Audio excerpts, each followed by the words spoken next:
Welcome to PTG TV. This is your host, Antonio Hicks, Mr. Escaping the Matrix. So let's talk tech. Each year, we're excited to watch out for all new tech that's being revealed from some of our favorite tech companies such as Apple, Google, Xiaomi, LG, Sony, yada, yada, yada. You know, we all have our big companies that we watch out for. And we get the warm tingles thinking about how they're going to innovate. And we look for new startups to see how they plan on changing the game with new applications, such as one that I was excited about for last year called Forest. And Forest's sole purpose was to encourage people to step away from their phones by planting seeds, an actual virtual seed. And the only way your tree will grow is if you leave the app open. But the moment you start picking up your phone, then your tree, it's going to start to wither and it's going to die away. And I'm a big proponent of that because I believe we all should disconnect sometimes and get out into nature, get some vitamin D in your life and get some exercise. And as much as I love tech and as much as my guests I'm going to talk about loves tech, we both like to get out, get some exercise and get some fresh air in. So those are one of the applications I was really excited about that they introduced last year to actually grow your own tree. And it encourages you to break that addiction of always picking your phone up and getting those dopamines fulfilled by looking at your likes and dislikes. But we've seen in the past when it comes to true innovation, there has to be a need solved. And with the pandemic, there has been a great demand on how we move differently in the future. So in this episode of Tech Talk, I invite a special guest from out of Germany, my homie from the gaming community, Konze, someone who has a background in computer engineering and embedded systems. And Konze is also a lecturer of computer architecture from the Bosch Learning Company, a trained mechatronics technician, worked as a self-employed software developer. He's a professional ski instructor, which I just found this out. He's a Twitch streamer and he's a YouTuber. So I welcome him on this episode of Tech Talk so we can talk about what we're both excited about in tech being introduced in 2021. So welcome, Konze. Thanks for coming on, man. Yeah, hello. Thanks for having me. I'm very excited to talk tech with you today. Nerds being nerds, and that's what I like. I don't typically have a whole bunch of nerds on my show. My co-host might not like that, but she's not as geeky as we are. So what's the number one thing or one of the things on your list that you're excited about for 2021 that could potentially be introduced or that just got introduced last year? So I'm pretty excited for a innovation from Apple, another chip. They just released the M1 last year, the M1 chip, which they have in the Mac Mini, in the MacBook Air and the Mac Pro. And one thing I wanted to talk about is why is that such a good computer? And people always focus on, they just changed the architecture, like they changed from x86 to ARM. But there's a different thing I want to talk about why they actually have a lead in performance now. And I'm really excited to see where they are going with it and how much more they can innovate on that. And then another big thing that will hinder innovation this year is we're actually having a semiconductor crisis at the moment. Several companies had to shut down operations, including Ford. Ford has a worldwide shutdown of their facilities where they produce cars. Intel is not able to produce more because we have a shortage of wafers. And just this morning, when you have a chip, it is, let me pick up a chip so I can explain it a little bit better. We have those, this is a Raspberry Pi. We have those PCBs, the green stuff, that is not produced in the demand we have at the moment. And inside of where the silicon actually is, there are like tiny wires. They are called bonding wires. And also those are not getting produced in the right amount. So innovation in the hardware space will be very, very difficult this year because we have a major semiconductor crisis. Would you say it's a supply chain issue though, because of the pandemic that's taking place? There several things are coming together. First, we had a terrible year, 2020, with like the powerhouse of semiconductor production, China, shutting down for several weeks. So we did start with a big backlog from the last year. Now we have Lunar New Year for 2 weeks. So most companies in China or Taiwan are shut down, so they don't produce anything. Then we have a crazy demand for more tech. People are working from home. People need to upgrade. Gaming and entertainment is having a huge rise at the moment. Right. So everyone wants a piece of silicon. And there's only like 3 big fabs which make like high performance silicon. First of all, it's TSMC. Mm-hmm. Then we have Samsung and maybe Global Foundries.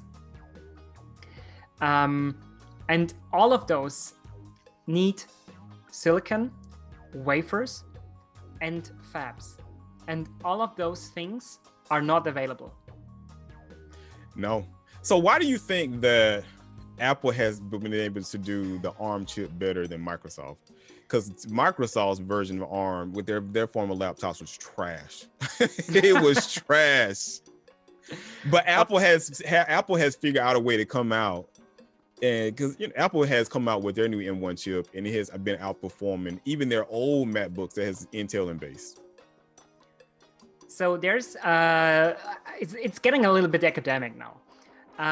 When we talk about hardware, we have something called as the Y diagram, which is invented by Geiske and Kuhn. I think Geiske was a professor at the University of Austin, and it is composed out of 3 views or 3 domains, and it has like it looks like a bullseye, and there's different layers.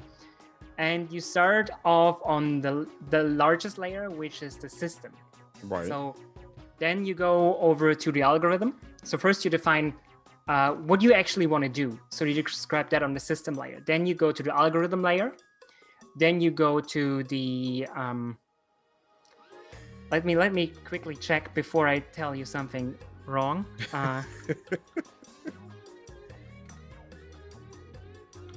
But I will say, in my opinion, it's not just my opinion. The reason, because they've integrated everything that's connected on the board directly into the actual ARM chip itself. Yes, exactly. But when you look at the Geiske-Kuhn chart, there's like three views, and Apple was able to come from the system level. They have the whole control over everything. They know what they want to produce. They have software and hardware both in their hands. They have from the specification of the software to the chip, to what the chip actually does, to the PCB layout. Everything is done in-house. Only the last stage, which is actually producing a wafer and doing that, is outsourced to TSMC, and putting everything on a PCB is done by Foxconn. And with that, they have a control over the whole process and can innovate extremely, because they can turn every screw, every knob such that it fits their needs. And that is why they are so good. When you look at the surface, at the ARM surface, Microsoft mainly makes an operating system. That's not even a profitable business. No, that's their bread and butter. The thing that they get money with is Office. And that's a subscription base now. Yeah. It used to be really expensive because you had to buy it outright. But yeah, go ahead. I'm sorry. And so they bought like a chip from Qualcomm, and then they said, let's recompile Windows for ARM. It's not as easy as recompiling it. You have to probably turn a lot of lines of code in order to make it work. However, they're not in control of how the chip is working, what the chip has, what instructions does the chip support. That comes from them. And Apple had since the iPhone 4 or the iPhone 5, they know exactly what goes into the chip, because they have they bought the whole license from ARM and now produce everything what they want, can tune everything to their needs. And Microsoft is not able to do that. Microsoft has outsourced almost everything except for the initial concept Right. and the operating system. And that is why the gears don't fit into each other as well as with Apple. And Apple had like a long time to do this. Like they didn't Right. say, "Oh, let's make an ARM-based Mac." They had like since the iPhone 4 or 5 had time to take every necessary step to do that. Right, because they came out, they started with the A1 chip. And see, that's the history of Microsoft. Microsoft pretty much, I mean, even with DOS, they bought that from somebody else. They bought it from IBM. Mm-hmm. So I'm like, so their whole time, their company is built upon outsourcing everything. Whereas Apple, they've been building everything from the ground up. So that's the beauty behind what I like about, what Apple is doing now with the ARM chip, the M1 chip they have out now. And they've been talking about now, what is it, the M2? I'm like, we just got the M1. How are we already talking about the M2 chip?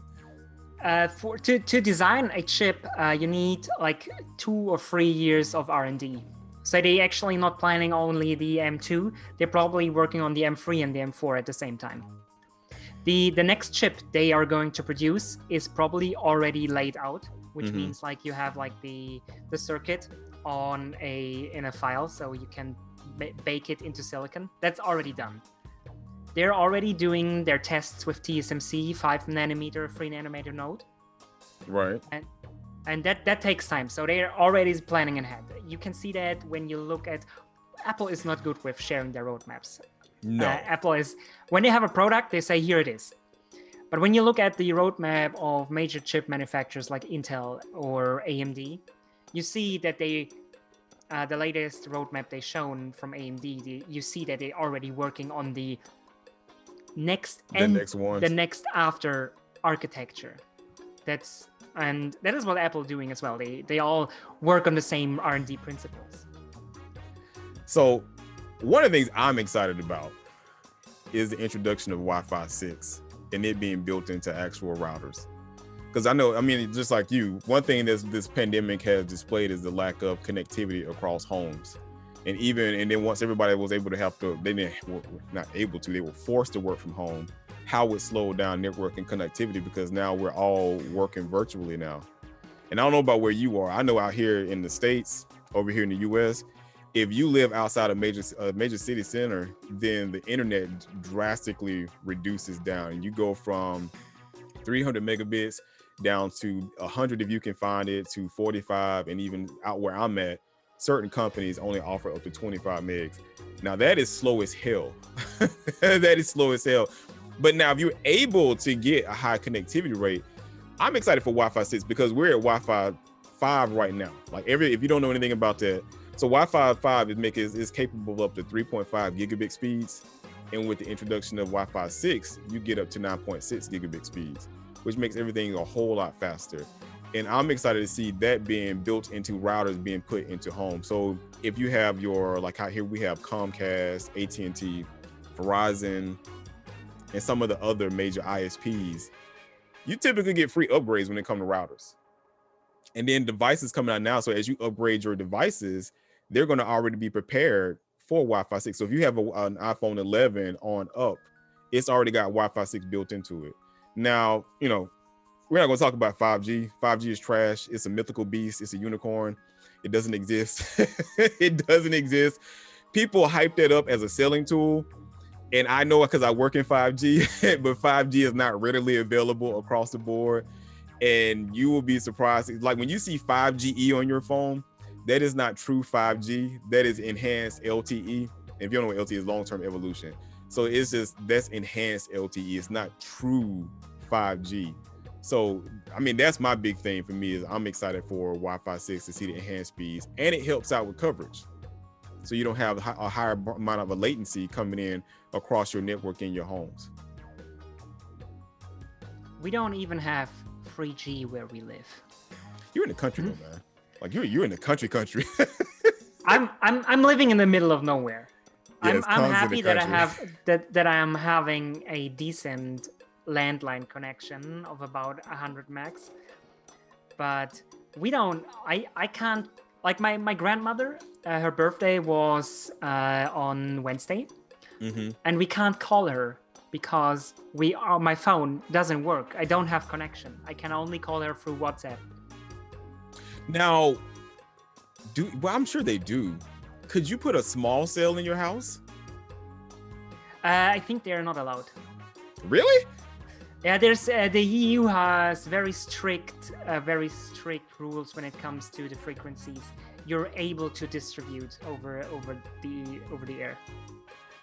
But even with your ISP, they wouldn't be able to come out and set up a small cell, for people that don't know. A small cell is like a mini cell phone tower that you can put inside of your home to increase the bandwidth that's coming from the other cell tower. So for your ISP, can actually set up a small cell in your home that now your phone, as opposed to connecting to the cell tower outside the house, it connects to your cell tower inside the house, and it improves the bandwidth and the speed. So why would that be an issue? See, countries, man. I've never actually heard of that, but people, like where I live, people are very conservative, and that is why even though the state is governed by the Green Party at the moment, all the municipalities are governed by the conservative party of Germany. And innovation in the digital space has never been a big thing until now. Germany is a country of mechanics and engineers. Yes. Mm-hmm. But digital innovation did not happen in Germany. It is there's a funny story. In the next town that is to us, where when I go for a run, I run through there. There's a company, they do cybersecurity for big car manufacturers, and they were only able to get 16 megs. For speed? For speed. That's Germany has one of the worst internet speeds in the world. And I figured you all would be, because like you said, it's a country of engineers. So I would think you would be on the cutting edge of technology and innovation. And the only way you can really do that is because of the high network speeds. We're engineers because we're mechanical engineers. We don't have software was never a big thing in Germany. Most of the good software engineers have gone to Silicon Valley. So this cybersecurity company, they said, we can't live with that. And they have a huge pile of money. So they said, let's become our own ISP. So they were going to the town hall and said, we're becoming our own ISP. We're digging up a trench, and we put in fiber. And now this whole town has gigabit fiber. And the ISP is that cybersecurity company. Now, can you all tap into that? No, it's in another. It's actually in another municipality, and that is even more in the countryside than I am at the moment. So how far away is the town? 4 kilometers, so 2 miles. Yeah, that's not that bad. I would think that your municipality will work with them to take advantage. No. Really? No, they just had a town hall meeting where they talked about like the digital innovation, and the roadmap says that they want to implement it in 2025. Wow. See, well, I guess it's a good thing to know that network speed is a problem across the board with everybody, and not just here in the States. Because even here in the States, like I said, the further out you get, they assume that people aren't connected the way they should be. And I'm like, but we're in the age of, technology. Farmers are using AI to help with their infrastructure and on watering their flowers and irrigation systems and stuff. So I'm like, so they need high bandwidth speed, because even now a project, I can't say that. We're working with a company now, and they're a green company. They're the farming company. And we're installing, multi-axis edge computing. We're installing mechs onto their site to help them out with their bandwidth, so they don't have to go in through their, I can't say my company's name. Did I say my company's name? No, I didn't say my company. Yeah, I did. But they don't have to go through a core network. So how internet works on your smartphones is you connect to your cell tower. It's always pinging onto your cell tower.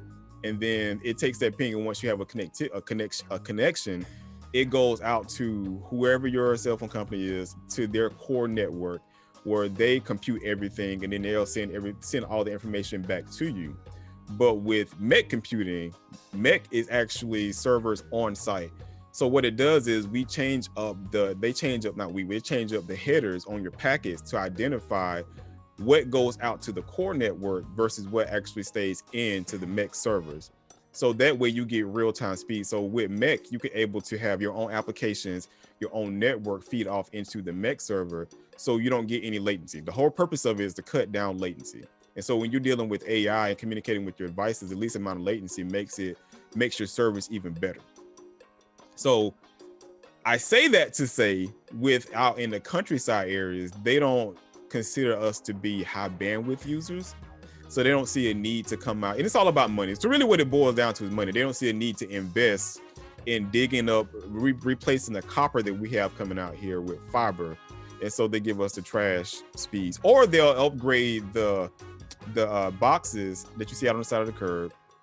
I'm having a brain fart now as to what they're called. They'll upgrade those to fiber, but you'll still have copper coming in from those boxes to your home. And you still can't get good speed. So I mean, I guess it is good to know, as smart as Germany is, that y'all have trash network too. We have a trashy network infrastructure. It's a mess. So I mean, what else are you excited for? So I'm good on Wi-Fi, because I think, so when I'm looking for my excitement, I'm all for hardware, but I'm looking at hardware that can be integrated for everybody. Because even when you look at the Macs are great, but that's like for a niche market, like if you can really afford it. Because a lot of people right now, you're trying to figure out what you can afford, because a lot of companies have been closing down because of the pandemic. So what's next on your list? Next on my list, I think we had a pretty good year of 2020 when it comes to like computer hardware and stuff. Yeah. But I'm hoping that when we resolve the semiconductor shortage, that we get like not super high tier GPUs and CPUs, but more affordable stuff. At the moment, nobody can buy anything. Right.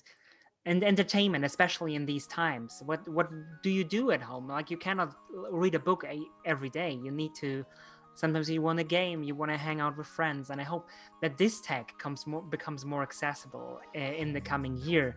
Especially, maybe even the government thinks it would be a good idea to subsidize it, or like giving out grants to schools, so like really affordable hardware, like the Raspberry Pi.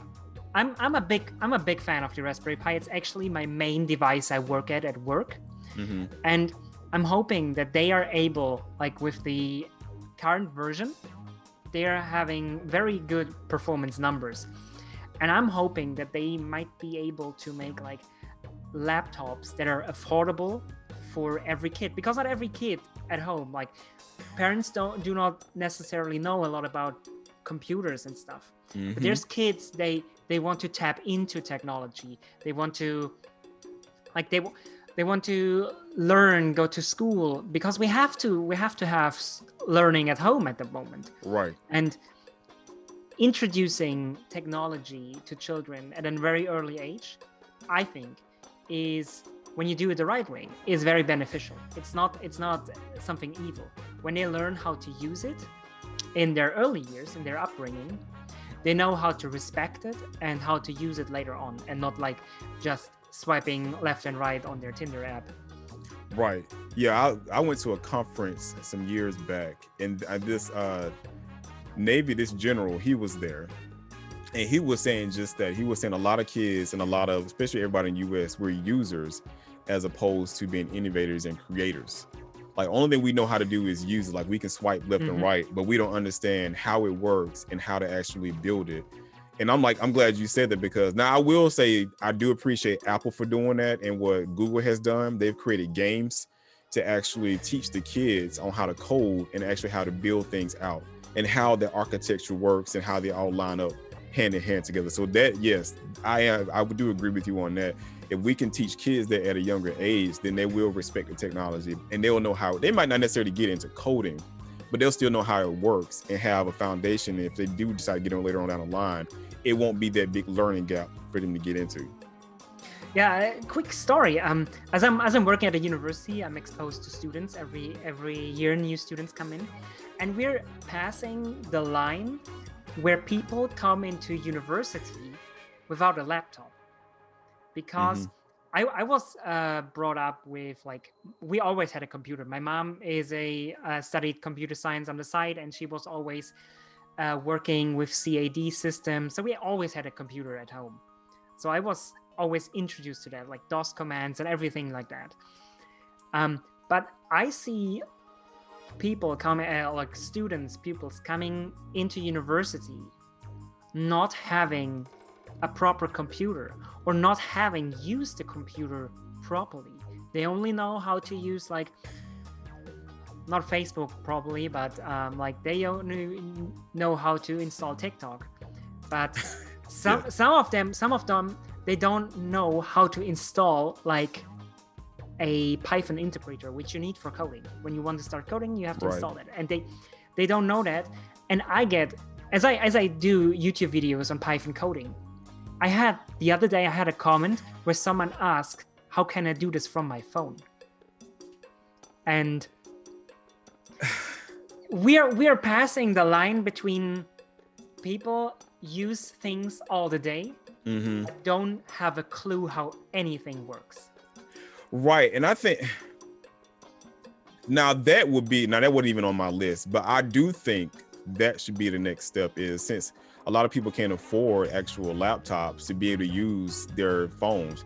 Like Ubuntu, they did and I'm saddened that their phones didn't go anywhere, but they were able to do that with their phones. And Samsung has done it now too, but I haven't really looked at Samsung's and how their UI connects to. So and I say that because it become a computer. So what they do is you can actually plug your monitor up into the Ubuntu phones when they were out, and now you have a full-fledged desktop. But see, that's a low bandwidth operating system, and that's why a lot of servers function off of Ubuntu. But Samsung now has the same technology introduced too, to where you can plug your Samsung phone into a monitor and a keyboard and stuff, and now you have a full-fledged desktop. Now, how functional that is, I haven't researched that, so I don't want to speak on it.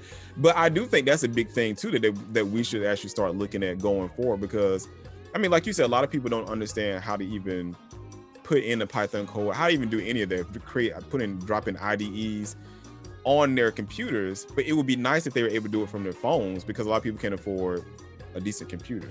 And I'm still don't understand, like, why are laptops still so expensive? And I'm like, I don't care about supply and demand. That's whatever. I think technology should be affordable for everybody.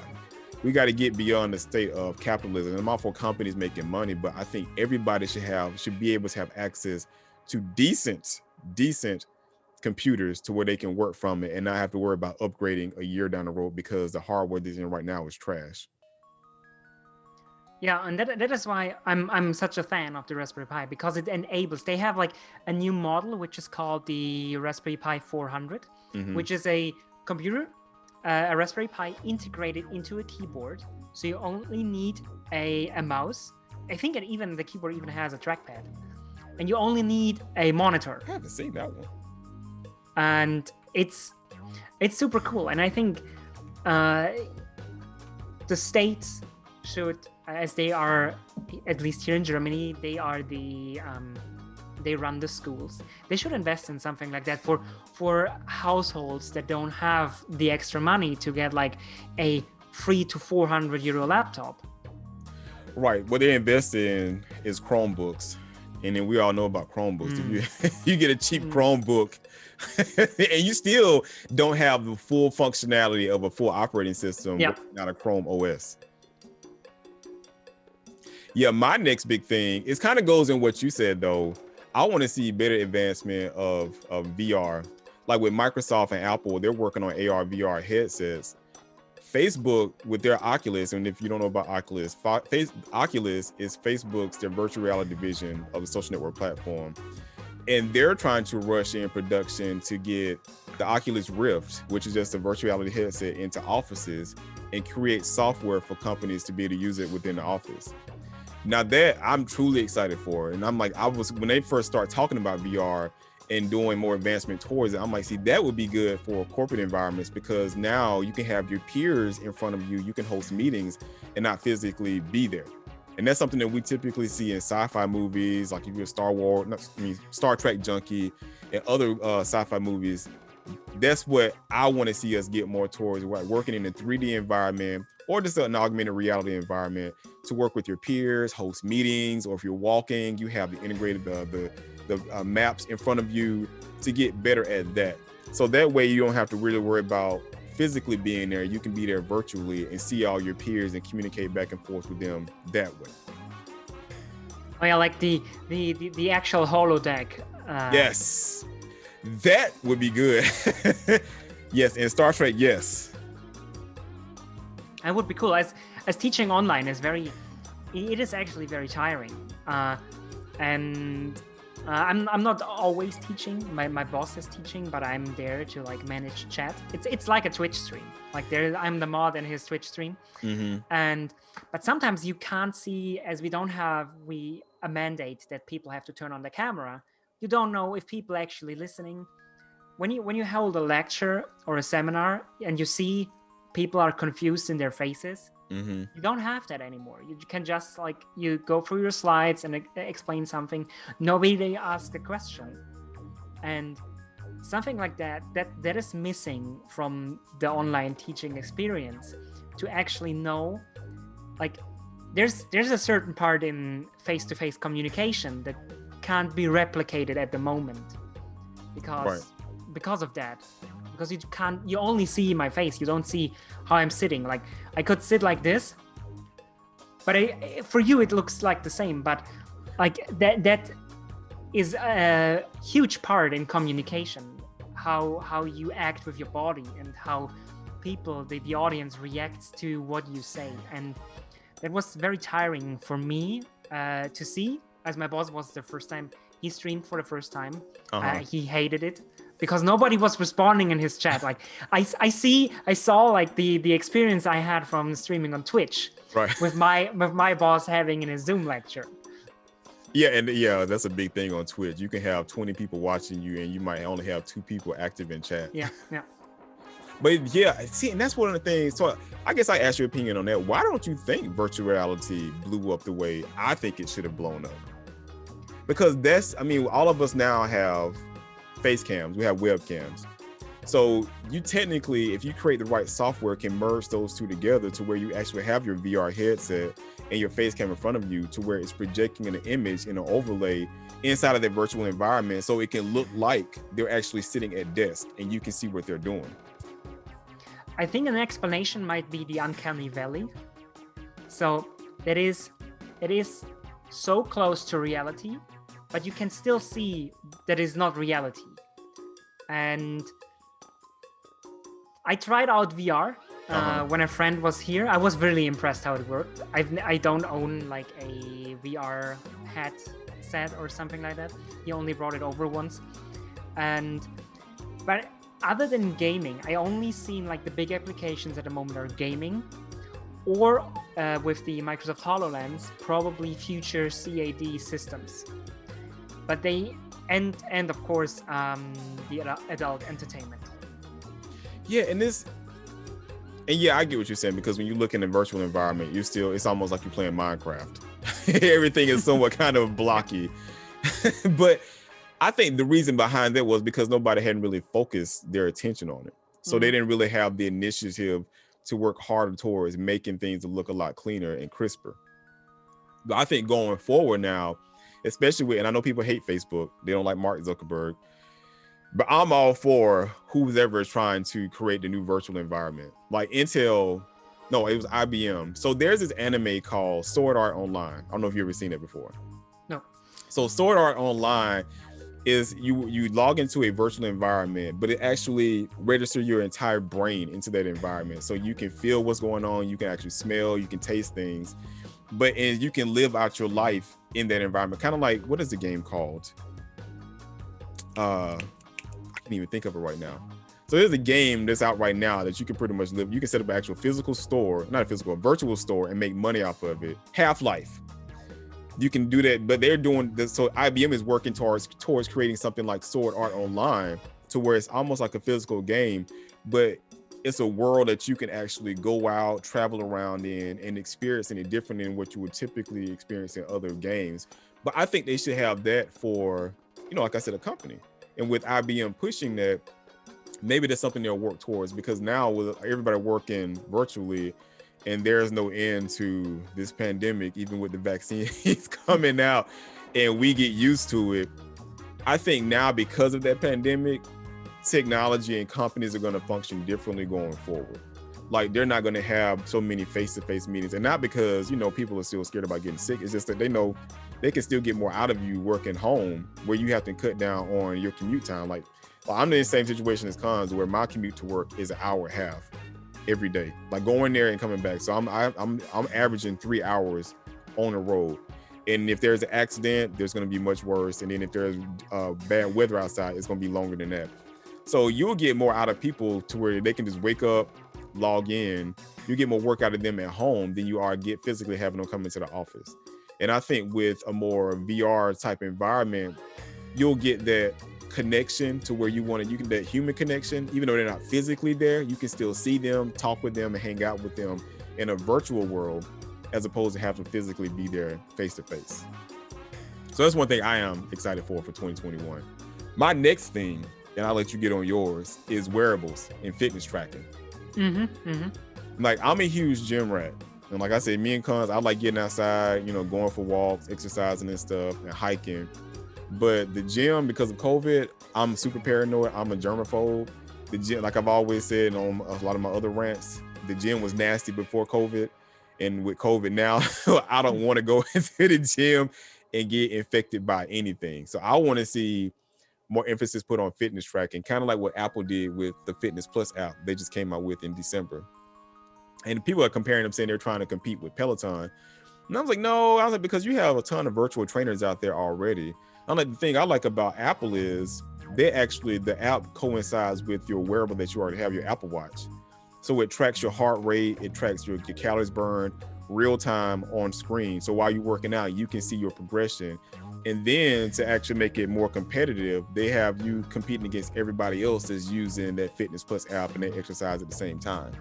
So for me, I want to see more of that as we throughout 2021 and 2022 to get us more into like a connected world. I mean, hey, and that also ties well together with the VR experience. Like, you could have a VR headset and some contraption where you have, like, my mom just bought a rowing machine where you can just adjust the force you have to pull the rows.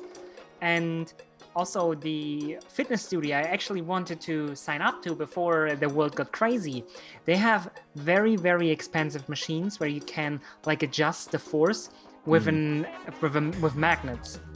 And when you tie that in with an VR experience, then you have like, you lift something on your VR headset, you see your barbells. But in the real life, it's just a contraption which pulls against you. That is, I think that is something that might come, especially from companies like Peloton, or they have a different name in Germany because Peloton was already taken. But I think it's the same company. I forgot the name. But I think that is something that is coming big. A lot of people lost their fitness during the pandemic because they couldn't go to the gym. A lot of professional athletes have to drop out of their career because they couldn't compete. Yeah. A lot of people got COVID fit, like we've been saying. And that's why I'm like, you have to get out. I put some good layers of padding. I did early on, and I was like, oh no, I got to get out and start running more. So I signed up for a virtual trainer, and then of course Apple came out with theirs, so I've actually started trimming down a whole lot more. So what's next on your list? I think another big thing that we can look forward to is embedded AI. So at the moment, when we look at, especially at the lady in the can from Jeff Bezos, or the Google Home. The lady in the can. Another lady in the can. I won't say the word because then she will start talking. Yeah, you activate, right? And I think we have to move away from the data center centric AI evaluation. They have like a little piece of software and a little piece of hardware that can hear what when you say their names, and then they relay the command to the servers. Mm-hmm. But those servers, they are burning energy like crazy. Those NVIDIA GPUs or those Xilinx FPGAs have an insane amount of energy demand. And as I work in embedded AI, I would be excited to see like a laptop or like even like a smart speaker doing the things without having to connect to the internet, just working locally with a special chip that is integrated into like a larger SoC. And I don't have privacy concerns then, so nothing is relayed to a server. Everything is stored locally, and I basically have control about the AI model then. And that is something I think we could see, especially with the vertical integration I talked about, like on Apple's side. Tesla is doing it too. Tesla is actually doing exactly the same when it comes to developing hardware as Apple does, even though they hate each other. And I hope also IBM does that. They start to integrate like AI chips into their servers, even though that's IBM is like they only make computers for like insurances and finance. But everyone starts with integrating AI accelerators into their chips. We see it in smartphones. Most smartphones these days, with the Qualcomms, the Samsungs, and the Apples have all the integrated AI chips. But they're very limited in what they can do. And I'm looking forward over not only this year, but the coming years, that we get away from the data center centric AI inference, but coming to a local AI inference. I know that's something Google is working on, because they did that with the Pixel 4s on up to drop more of their dictionaries and everything else they do down into the actual smartphone itself, so it's not having to reach out, because a lot of you don't even know when you like do your iMessage or Google message and it actually goes out to their servers to not even what it does encode, but like do dictionaries and everything else to bring it back to your message. So yeah, that would be good. I think they need to make them a lot cheaper too. Like I saw the other day, and it's still amazing me why technology costs so much. We ordered a Switch. We ordered a Switch for work, an Aruba Switch. This Switch cost $33,000. A Switch, $33,000. I'm like, when are we going to get to a time and place where technology can come down to where we can actually bring some of those things into our house? Because I would like to see most homes come with small racks in them. Definitely. I just saw a video of Linus where he was excited about that 2.5 gigabit Ethernet is affordable, and even 10 gigabit Ethernet over copper wire is now affordable for home appliances. And I think it's always a trickle down effect. Like you start with the crazy 100 gig switch, right? And then you cut down on that, and you get like the 10 gig switches. And when I was starting doing my first LAN parties, we had a switch, which was a 5-port switch with 1 megabit. But it worked out fine. Like we were 4 dudes, and we sat together, played our computer games in the garage of our parents. But it cost us, like we all put money into a pot, and then we took from it. I think we paid like for 50 euros back then, which is almost $50. But now you can get, our whole house is wired with Ethernet, and I have several gigabit switches, and each of them only cost me like 10 euros. Right. And see, now that's what I do want to see. I just want to see more houses now wired up for Ethernet.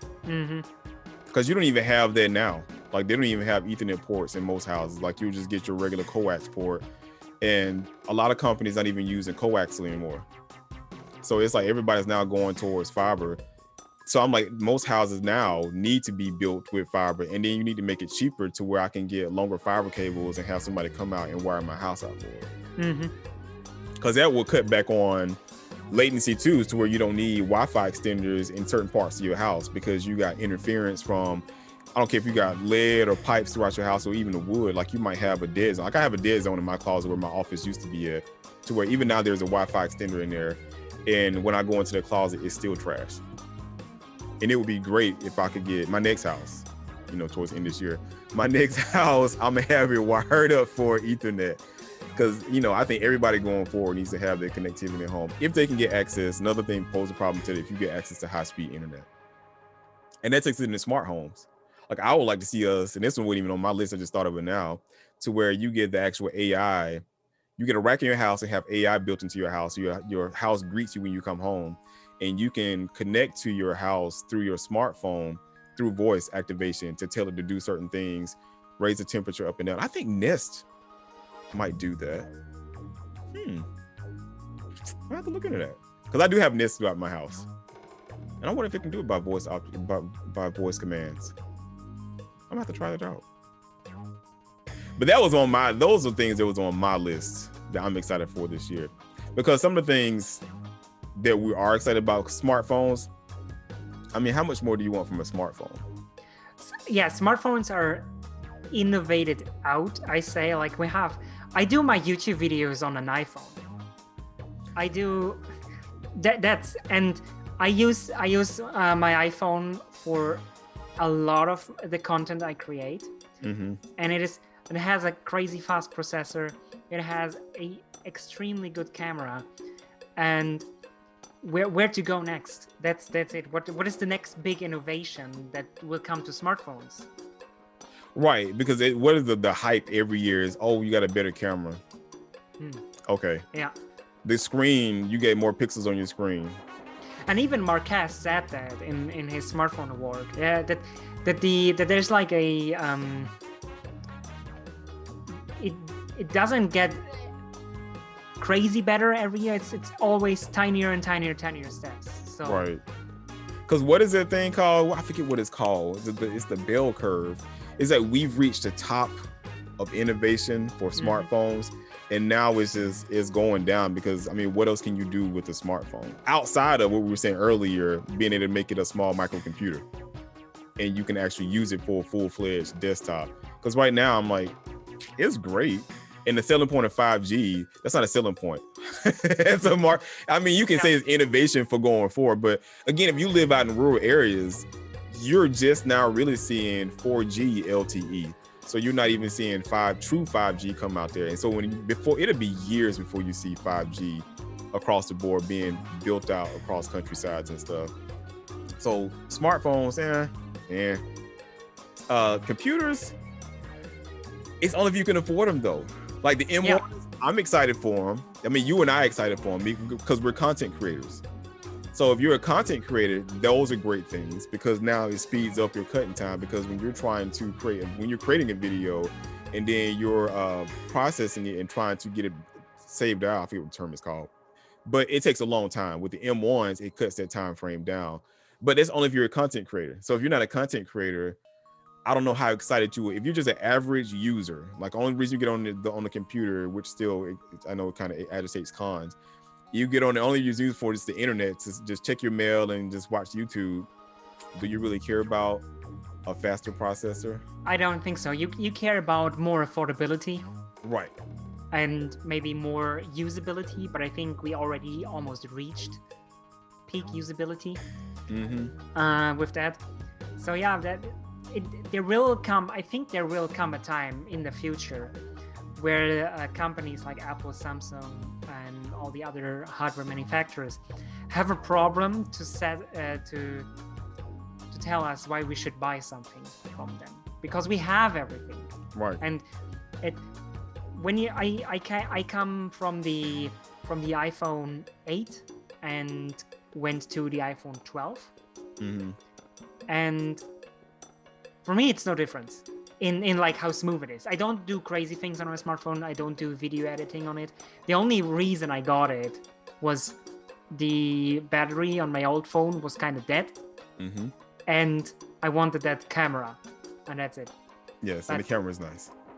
when you only go on Facebook or watch YouTube videos or check your emails, you can get away with a smartphone from 5 years ago. Right. Or even some of the, well, I guess it depends on your ecosystem, because I was going to say Android, but if you're in the Apple ecosystem, I understand. If you're an Apple fanboy, you don't want to come over to the dark side of Android. Because I work in both of them. I have to have both of them, because even like right now, like some of the testing that we do at work, it has to be through a Samsung device for automation, because a lot of manufacturers like LG didn't allow us to do automation with their devices. So we have to work with Samsung. So, but a lot of people, you know, they're either a Samsung fanboy, they're an LG fanboy, or OnePlus fanboys, or if you're in the Apple is just one of their own by itself, locked down. So you can get into cheaper devices. Like Apple now has, what is that? I guess the Apple SE, right? That's like what, $400 for a smart device? But yeah, that's a great phone. Some people come to me and say, "Oh, my mother needs a new phone. She only has iPhones. She doesn't want Android. What iPhone should I get?" And I say, "Get that, or get like a iPhone 8 even, or an iPhone 11, or an iPhone what was released with the 11? I think the R, the XR, something like that." Yeah. I mean, you won't have the latest and the greatest, but like you said, if you're only using it to get on social media or to chat with family, you don't need the latest and the greatest, because the latest and the greatest, you get a bigger battery, and then you get a better camera, but on a better processor, but you don't care about processors. So it's just the battery and the camera. Yeah, I think that one thing that just came to my mind is folding. It's kind of a niche right now. I know that a lot of people are excited, but I won't pay like $2,500 for a phone that can flip. Right. It's like, why is that a selling tool? Because even, who is it? Yeah, because you just said that Microsoft, their folding phone / tablet came out. What is it, like $3,000? Mm-hmm. And I was like, why? It's not even folding. It's not even folding. It's two separate screens. It's like two iPads. Right. With a hinge.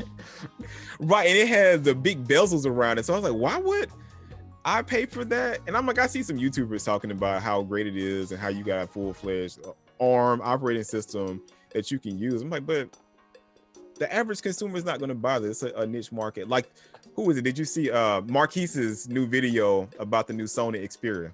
Mm-hmm.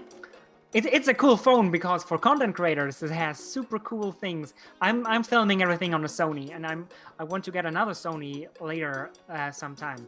I'm a Sony boy. That would be a phone for me. But do I do live streaming outside? Right, and the vlogs, the phone is huge too, because it's a phablet. So we're talking about the new Sony Xperia. I can't think of the model number. Sony Xperia is coming out, and it's really geared towards content creators, and it's expensive as hell. I think it's another $3,000 phone too.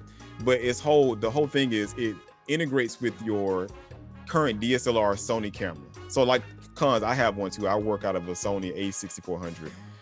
But I'm not vlogging, so do I want to get a camera? Because what it does is you plug your HDMI cable into the phone, and now it becomes an actual screen that you can see on. But like he said, it doesn't take up the full space of the phone. You still get that 12:9 ratio in there. So I'm like, everything is a niche. So I'm like, there is no innovation anymore when it comes to smartphones. Maybe the folding. What I could imagine when I see your Apple Watch, like that the wristband becomes a screen as well. Something. Yeah, but they were talking about it years ago. Yeah. With the foldable, that's before they got into the actual foldable, the smartphones and the tablets. So, but then I guess they start focusing more on the tablet, and they let go of like the actual smartwatches, because that would be cool if you actually had a band like that. So yeah, as far as laptops, like I said, I want to see them become more affordable for everybody to be able to use them, and actually have better processors in the cheaper laptops.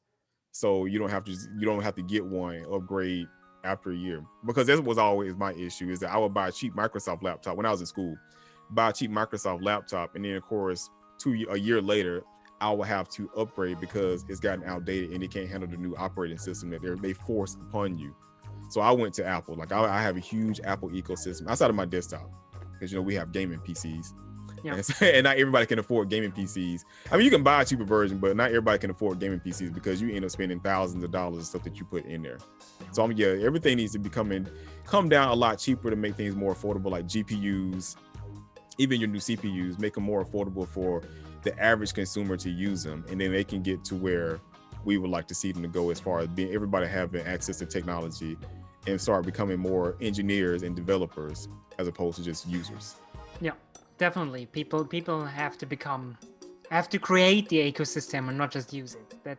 That would be the dream, in my opinion. Yeah.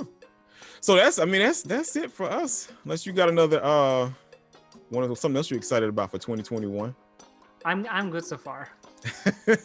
Well, I want to thank you again for coming out and being on the show, Konze, and we're gonna make this an ongoing thing to have more tech talk conversation and talk about some of the new technologies coming out and just kind of give an opinion on it, because I love my co-host, but my co-host is not into technology as like we are, and how to actually break it down and talk about it from a consumer perspective and actually from an engineering perspective of what we would like to see brought into, because I want to see everybody get more into Linux before I end it out. Get away from the whole traditional Microsoft, because I know Microsoft owned the market share, but get actually into Ubuntu and learn how all the different variations of Linux is out there and how to build them into virtual environments into your computer and eventually make that your main operating system. Even if you're gaming. So that's it for me.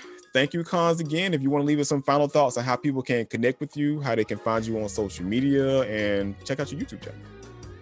Yeah, thank you. You can find me on Twitch, Twitter, YouTube, and Instagram. I have a TikTok, but I don't use it at the moment. I'm trying to conquer each platform on its own, and then I want to branch out. But yeah, I'm streaming 4 times a week, a lot of simulation and building games, and also cooking streams. And on YouTube, I try to be more educational. So I do a little bit of coding and try to get the coding into the streaming. So if you're interested in learning something about streaming technology and how to do streaming technology yourself, we all have those Elgato things, but could you make it yourself?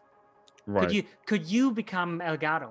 That's like my main goal. Even though Elgato is a good company from Germany, I like to do my things myself, and I like these guys, and I work a lot with these guys and try to integrate it into my streaming. Yeah, that's what I do. You can find me there. Hit me up, and thanks for having me. No problem. And yeah, those Raspberry Pis are pretty cheap. They're like what, $25? Yeah. For Raspberry Pi. So thank you again. Again, this is Mr. Escaping the Matrix. Love having Konze on for the tech talk, and see you guys going forward.